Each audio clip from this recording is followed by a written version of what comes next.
Nah, Pros, di video kali ini saya akan menjelaskan bagaimana cara mengatasi mimisan pada anak. Nah, di video yang sebelumnya saya sudah menjelaskan kira-kira penyebab dari mimisan sendiri ini karena apa. Nah, untuk Pros yang penasaran, tonton terus dan simak terus ya videonya sampai akhir.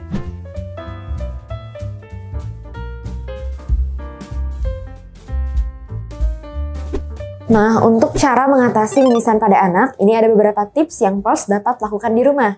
Yang pertama, Pros harus tetap tenang ya sebagai orang tua, meskipun pada kenyataannya mungkin akan panik ya. Tetapi yang pasti harus tetap tenang, sambil Pros meminta anak untuk memposisikan supaya posisinya tetap tegak.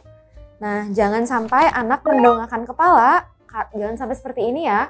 Nah, karena ini ditakutkannya mimisan atau perdarahannya ini bisa menuju ke belakang, bisa sampai ke tenggorokan, kerongkongan, dan bisa menyebabkan anak sampai batuk-batuk, bahkan sampai muntah dan keluar lagi darahnya.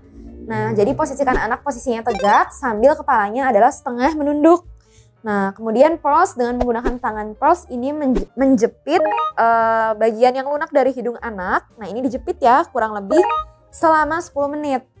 Nah, misalnya sudah selesai selama 10 menit, ini dievaluasi apakah darahnya sudah berhenti atau belum. Nah, kemudian sambil menjepit ini, tidak perlu untuk memasukkan seperti misalnya daun sirih, terus kemudian tisu misalnya digulung, terus dimasukkan. Nah, itu sebenarnya tidak diperlukan. Nah, ada cara lain yang mungkin dapat dilakukan, yaitu dengan menggunakan kompres es di bagian pangkal hidungnya. Nah, ini juga bisa membantu untuk menghentikan perdarahan atau mimisan yang terjadi. Nah, kalau misalnya sudah selama 10 menit, darahnya sudah berhenti, nah ini berarti mimisannya sudah teratasi dengan baik. Nah, akan tetapi kalau misalnya sudah selama 10 menit, darahnya masih terus ada, nah ini Pros boleh ulangi lagi dengan cara menjepit bagian hidungnya tadi yang bagian lunak. Nah, ini boleh dijepit lagi sampai perdarahannya berhenti. Nah, tapi kalau misalnya ini sudah diulang-ulang bahkan sampai 20 menit, perdarahannya terus-menerus ada, mimisannya masih terus terjadi, nah ini berarti Pros harus segera membawa anak ke fasilitas kesehatan terdekat atau ke IGD rumah sakit terdekat. Nanti akan dievaluasi lebih lanjut oleh dokter yang ada di sana dan akan dicari tahu lebih lanjut kira-kira penyebab dari mimisannya karena apa.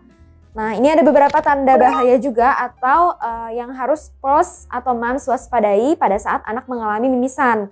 Nah, apabila tadi ya mimisannya berlangsung cenderung lama, misalnya dalam waktu 20 menit, kemudian juga misalnya perdarahannya terus-menerus berlangsung ada, terus kemudian berlangsung banyak, terus kemudian misalnya anak tampak pucat, kemudian tampak lemas, kemudian juga pada saat diraba nadinya tampak cepat. Nah, ini berarti merupakan tanda bahaya.